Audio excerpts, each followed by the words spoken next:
කටුපිටින් කොහිල පිසදීමෙන් කුකුල් කේන්තිකාරයන්ගේ කෝපය නැති වෙලා යනවා කියලා පැරැන්න සරදමට කියපු කතාවක් තියෙනවා. ආයුර්වේදයේදී වෛද්‍ය විද්‍යාවට අනුව නම් කොහිල කියන්නේ දිව්‍ය ඖෂධයක්. සුපිරි පෙළේ ආහාරයක් නොඋනත් උදරයට බොහොම සුවයක් ගෙන දෙන කොහිල ගැන තමයි අපි අද ඔයාලට කියන්න හදන්නේ. කොහිලවල ප්‍රභේද කීපයක්ම තියෙනවා. කිරි කොහිල, ගුරු කොහිල, වැල් කොහිල, කළු කොහිල සහ ගොඩ කොහිල යනුවෙන් ඒවා හඳුන්වනවා. විශාල ඖෂධීය ගුණ සමුදායකට හිමිකම් කියන කොහිල අපේ රටේ ඕනෑම ජලය රැඳෙන ස්ථානයක පහසුවෙන් වගා කරන්න පුළුවන්. වසර පුරාම උනත් වගා කරන්න හැකියාව තියෙන දෙයක් තමයි කොහිල කියන්නේ. විශේෂයෙන්ම සෙවණ තියෙන මඩ වගුරු සහිත ඉඩම්වල තමයි බොහොම සාර්ථක විදියට කොහිල වගා කරන්න පුළුවන්. ඒ වගේම තමයි කොහිල වගා කරලා තියෙන ස්ථානවල මදුරුවන් බෝවීමක් සිදු වෙන්නේත් නැහැ. කොහිලවල උද්භිද විද්‍යාත්මක නම තමයි Lasia spinosa thread කියලා කියන්නේ. කොහිල ශාකයේ කුලය සුරාන නම් වෙනවා.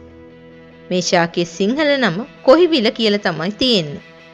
දෙමළ භාෂාවෙන් තමයි මේක කොහිල කියලා හඳුන්වන්නේ. කොහිල ශාකයේ මුල් කඳ කුඩා කටු වලින් ගහනයි. කොහිල කොලේ ඊතලයක වගේ හැඩයෙන් යුක්ත තද කොළ පාටකින් යුක්තයි. දල්ල ලා කොළ පාටින් යුක්තයි. කොලේ සිනිදුයි. ඒ වගේම කොහිල මල ඇන්තූරියම් මලට සමාන තැඹිලි හා රතු පාට මලක්. මේකේ කොපුව දුඹුරු හා කහ පාටින් යුක්තයි. කොහිල ගම්බද ප්‍රදේශවල තමන්ගේ ළිඳ ආශ්‍රිතව තමයි ගොඩක් වෙලාවට තියෙන්නේ.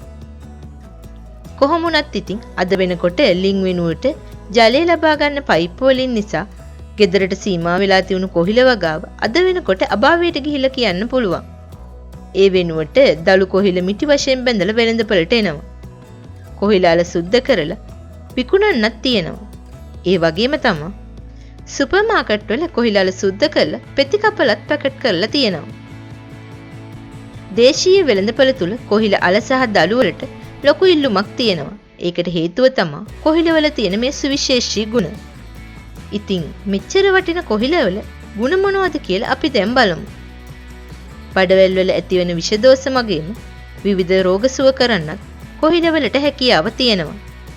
අක්මාවේ හටගන්නා රෝග විශේෂයෙන්ම සුව කරන්න කොහිලවලට පුළුවන්. ඒ වගේම ආහාර රුචිය නැති කරලා දැවිල්ල සමනය කරන්නත් කොහිලවලට පුළුවන්.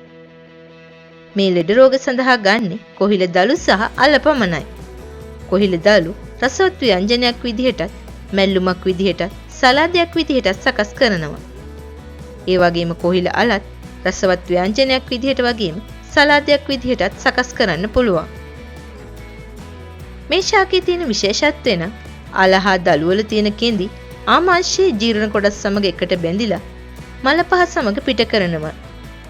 ඒ මගින් ශරීරයේ ඇතුළත පිරිසුදු වීමක් සිද්ධ වෙනවා. කොහිල දේශීය වෙදකමේදී වැඩිපුරම භාවිතා කරන්නේ අර්ශස් රෝග සඳහා. මේ අතර කොහිල අල සහ දලු උගුරේ ආබාධ සඳහාත් යොදා ගන්නවා. ගුදෙන් ලේ ගලන රෝගීන්ට කොහිල අල, අලු කෙසෙල්, වැටකෙයියා බොඩ, උඹල කඩ කැබැල්ලක් වතුර දමා කසාය හින්දවා දින 3ක් බීමට දීමෙන් ගුණදායක වෙනවා. මීට අමතරව කොහිල කැඳ පිළියෙල කිරීමත් අපේ රටේ බහුලව සිද්ධ වෙනවා. ඒ සඳහා සුද්ධ කරගත්ත කොහිලාල කිලෝයකට පොල් බෑයක කිරි, සුදු ලුණු, රසායනික ලුණු දාලා ඔයාලා කැමති විදිහකට සීනි හෝ හකුරු සමග පානය කරන්න පුළුවන්.